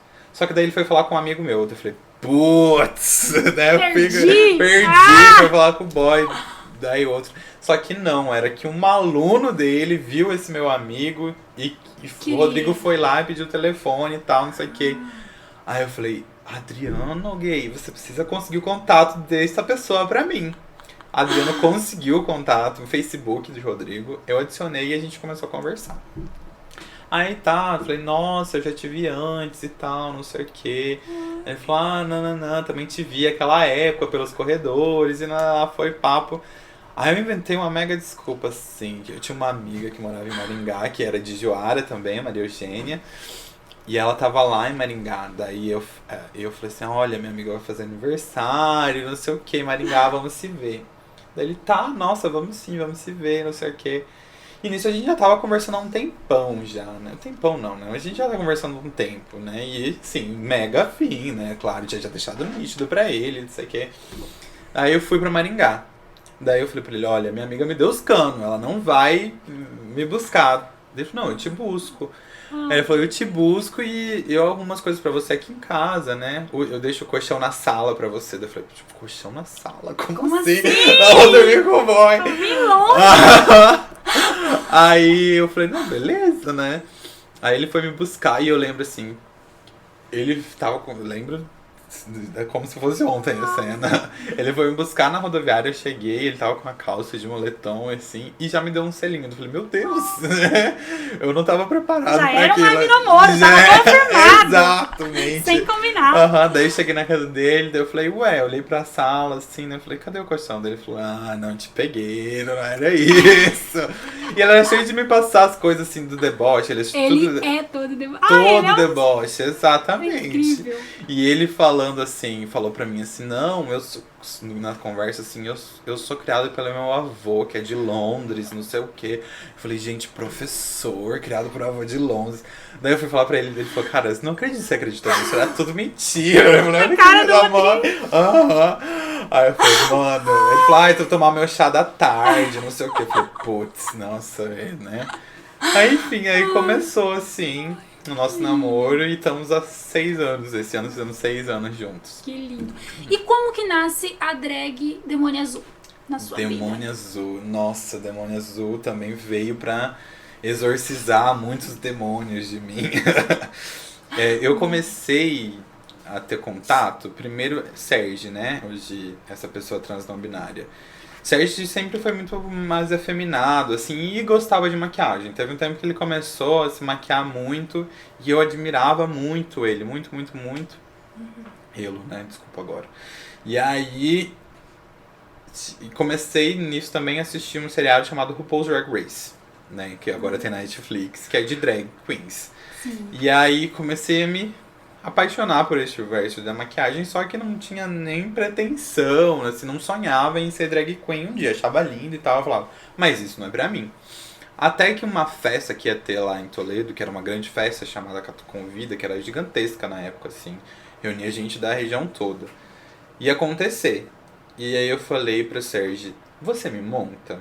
Daí ele falou, sim, te monto, te maqueio, né? Eu falei, nossa, arrasou, vou realizar o meu sonho. E aí, Sérgio fez a minha maquiagem e eu tava belíssima. Eu tava me achando belíssima aquela vez. E fui com uma bata azul que o Rodrigo, inclusive, me deu de presente. Lindíssima, tenho ela até hoje. E aí fui pra essa festa, me achando poderosíssimo, né? E aí quando eu falo mais uma vez, olha só como isso volta à tona. O preconceito realmente é uma coisa estrutural, LGBTfobia estrutural. Porque nessa festa que era, não exclusivamente, mas majoritariamente para pessoas LGBT, que Catu era uma sapatão, uma lésbica da cidade muito influente, ela fazia essa grande festa, então ia bastante gente LGBT. E aí nessa festa, que eu tava me sentindo muito bonito, assim, muito poderoso, surgiu uma foto minha, começou a circular, dizendo assim que parecia um capeta. Que eu tava parecendo um capeta azul por conta da bata. Era uma bata, assim, africana e tal. Então tinha todo um rolê também de homofobia, bem assim, pesado, pesadíssimo. muito pesado. De onde eu achei que não viria, né? Acontecer isso, que seria um No espaço... próprio meio, né? Que eu achei que seria um espaço pra eu me sentir livre e confortável com o que eu quisesse ser. E aí eu vi que essa minha militância também era pra essas pessoas entenderem que a gente pode ser quem a gente quer, né? Do jeito que a gente quer, né? E aí descobri isso, e eu falei, cara, fiquei muito, confesso que na hora eu fiquei muito abalado, assim, não Dói, imaginava, porque, exato, dói, né, de onde você não espera, e foto sua sendo circulada pro Virar grupo. meme, né? Piadinha. Virar piadinha é muito... E aí a gente precisa falar também sobre a responsabilidade da internet, que é um assunto também que é gigantesco, mas é isso como fere as pessoas. Aí eu lembro que fiquei abalado, já namorava Rodrigo, desabafei com ele na época. E ele falou, não, fica assim e tal. Eu falei, quer saber? Não vou ficar assim mesmo, não. Vou pegar essa dor e vou transformar isso na minha luta em arte e militância. Eu falei assim, não vou ser capeta, vou ser demônio, mais sonoro. E você Poderoso. Exato, poderoso. Pra todos os demônios que existem nessas pessoas, que eu possa... E eu lembro que na época eu fiz um textinho falando justamente isso. Que essa personagem drag seria... a demônia que seguiria todos os demônios de todo mundo, caçaria todos os preconceitos com seu tridente de fogo, sendo capaz de lutar contra toda a opressão. Assim. Ai, eu já arrepiado. Foi maravilhoso pra mim também, porque eu fiz dessa dor, que foi muito dolorido na época, essa personagem. E aí nasce a Demônia Azul. Só que daí onde ela ia existir, né? Toledo não tem um espaço assim, LGBT, seguro. E aí rolou em Cascavel, que é onde era essa cidade, uma balada chamada Biblioteca Pub. Eu adorei esse nome! nome, desde a primeira vez que eu vi. Explica o motivo do porquê da biblioteca. Biblioteca. Aí eu falei, fiquei amigo da gay lá da época, dona da boate, né? Eu falei assim, bicha, por que você colocou biblioteca, né? A senhora gosta muito de livros? Ela, Olha essa cara. não, amigo. É pra quando tá na fatura de cartão de crédito, chegar lá assim, ó, consumiu R$50 na biblioteca, todo mundo vai achar, nossa, livro! Exato, intelectual. Não porque é embalada, né? Eu falei, nossa, arrasou. E aí ele começou a dar um espaço muito grande para as drags da região, não só lá pra de Cascavel, mas de Toledo e tal. E ele me fez um convite. Ele falou assim, você quer se apresentar na biblioteca? Convidou eu e Sérgio na época. O Sérgio também se montava, tinha uma drag, daí ele tava nesse processo muito confuso de o que era drag, o que era... Não sei se confuso, né? Mas tava angustiado, né? angustiado com aquilo tudo. E aí era Gondas Gaga dele, porque ele gostava muito de Lady Gaga e tal, não sei o quê. E eu enquanto demônia, exato. E aí eu falei, cara, vou, né? Um mega desafio, deu um frio na minha barriga pra apresentar. Inclusive, vai ter Lembra galera... a música que você entrou? Lembro, Qual? Elza Soares. A carne mais barata do mercado é a carne negra. Inclusive, foi uma das primeiras apresentações do Rodrigo. Ele fez uma performance sobre isso. Olha só. Gente, é o casal perfeito! Exato, foi Elza Soares. Lembro porque marcou muito, né? Porque eu também teve memórias que me despertou, tipo, aquelas pessoas que me chamaram de capeta também vão estar lá. E elas vão estar lá e elas vão me aplaudir, inclusive, né? Ver a demônia saindo do... Exatamente. Então foi onde eu tive a minha primeira apresentação enquanto drag queen. E aí me apresentei com a carne mais barata do mercado da carne negra. E eu decidi que a minha drag também seria a minha militância, um corpo político, né? Esse meu corpo que tá aqui, é isso que estão vendo, né? Então essa arte também seria a minha militância. Então, a demônia, em primeiro momento, foi assim. Quando a gente pensa em drag queen, a gente pensa tipo Pablo Vittar. Algo feminino. Algo muito feminino. E eu falei, gente, eu não quis tirar a barba. Desde a primeira montação eu não quis tirar a barba. Eu falei, eu não... Como é que eu vou fazer uma coisa feminina, né? Se referenciar, que é isso que as drags fazem, né? Sim. Esse universo... Que é muito bonito, né? Da maquiagem, desse glamour todo. Mas eu não consigo seguir esse padrão de feminilidade, né? Olha a minha cara barbada. Por que eu vou tentar fazer esses contornos, isso, né?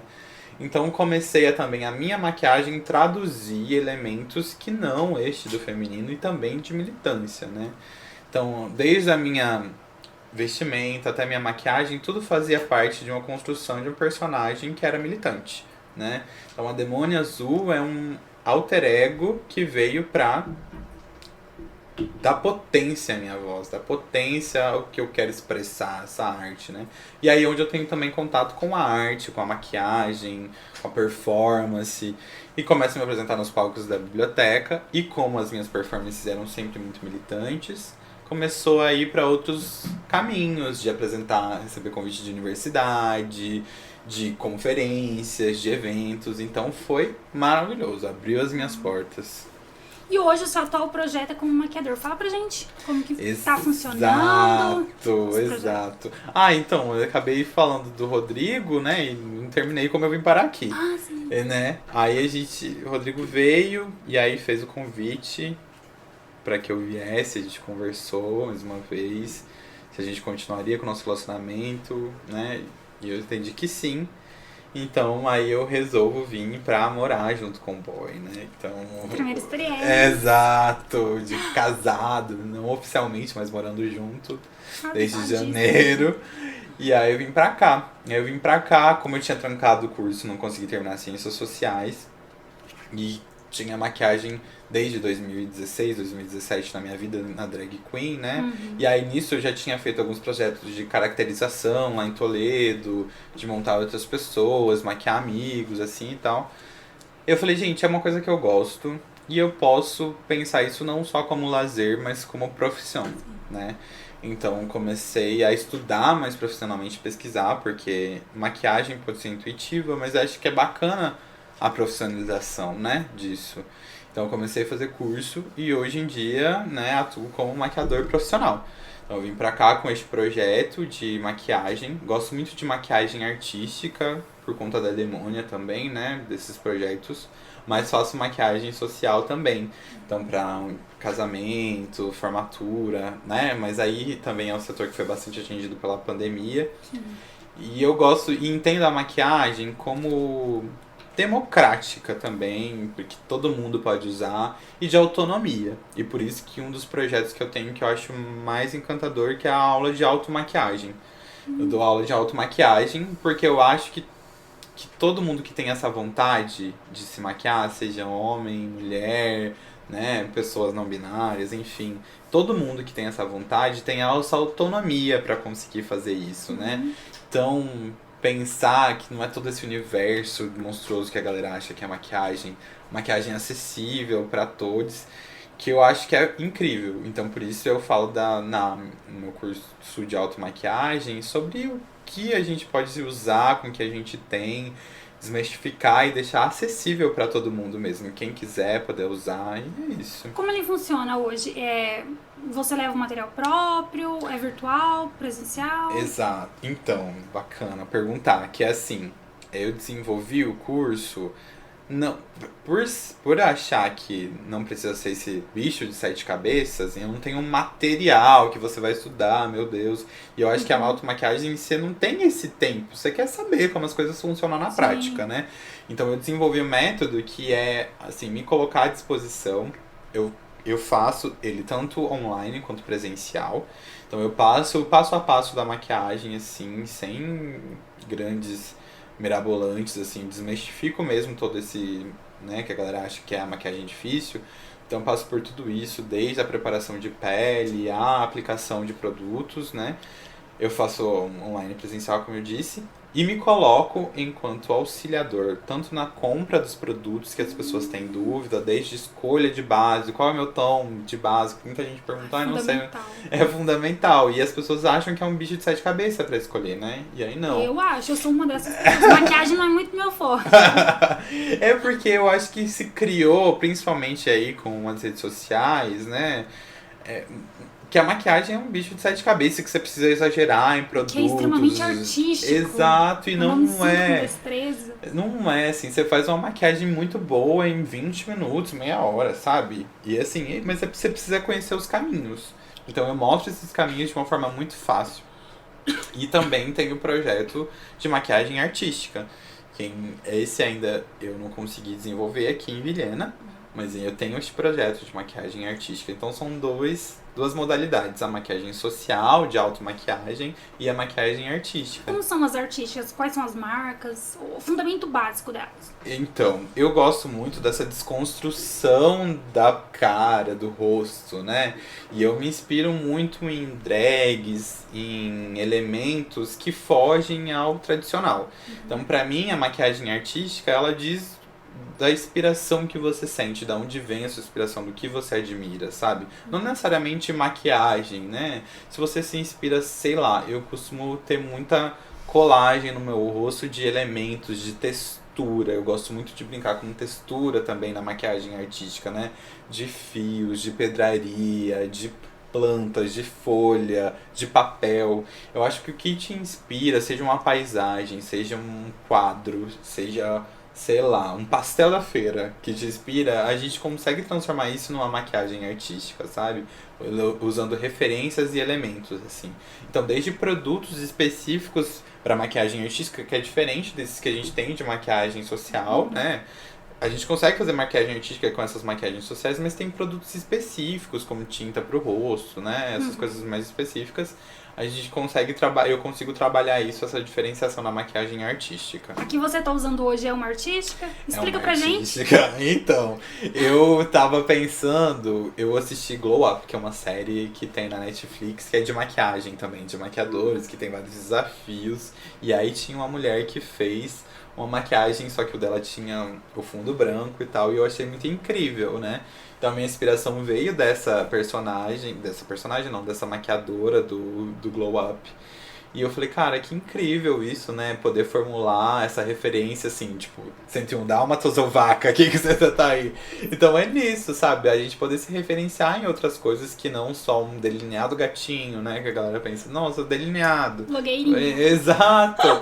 E aí tem muita coisa que dá pra ser trabalhado no rosto, então também falo sobre formato do rosto, formato do olho, sobre coloração de pele, esconder olheira, esconder melasma. Tudo isso eu passo no meu curso de automaquiagem. É muito, muito, muito bacana. Do tempo que você tá morando em Vilhena, já criou uma maquiagem regional ou local? Então, eu tava pensando nisso esses dias, não criei.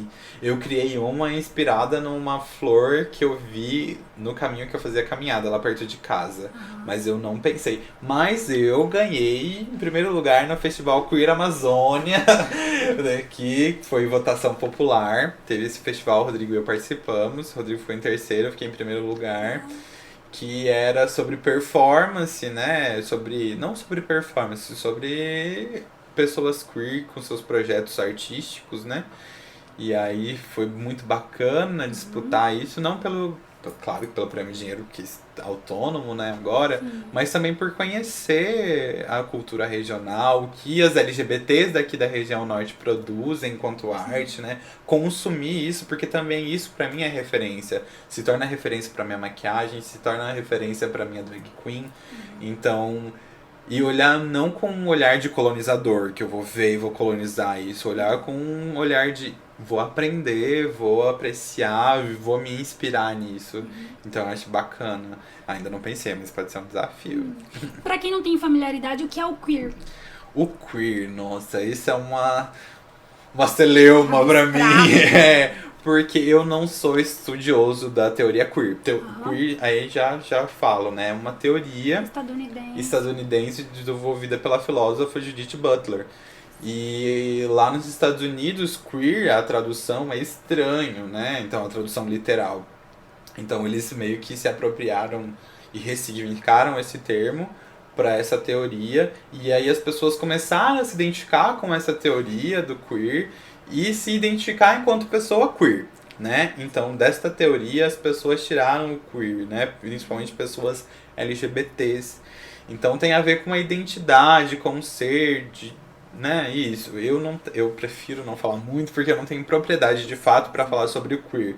Mas eu acho que é um movimento que começou nos Estados Unidos, que é muito potente, que trabalha sobre identidade de gênero e sexualidade, que eu acho que a gente precisa abrir a cabeça, né, absorver conceitos para entender as pessoas que se identificam como e respeitar essas pessoas, respeitar todo mundo. Eu acho que deveria ser o princípio básico, né, de convivência humana, porque a gente é isso. Se eu não entendo, eu vou ouvir e eu vou respeitar. Então o queer é um movimento gigantesco que começou com a Butler, que tá aí avançando por todo o mundo. Então eu acho fundamental. Wesley, foi incrível a nossa entrevista. Deixa suas redes sociais pra galera estar acompanhando todo o seu trabalho. E também entrar em contato. Quem tiver interesse em fazer uma automaquiagem, aprender essas técnicas.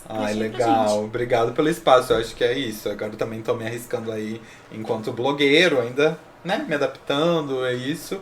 Mas eu tenho o Instagram das maquiagens, que é Wesler Nascimento, que é WESLLER, Wesler mesmo. A gente vai deixar o arroba aqui embaixo. Exato. E aí lá tem as produções que eu faço em mim, algumas pessoas que eu fiz também maquiagem. Perdão. E o meu Instagram enquanto performer, artista em drag queen é Wesler.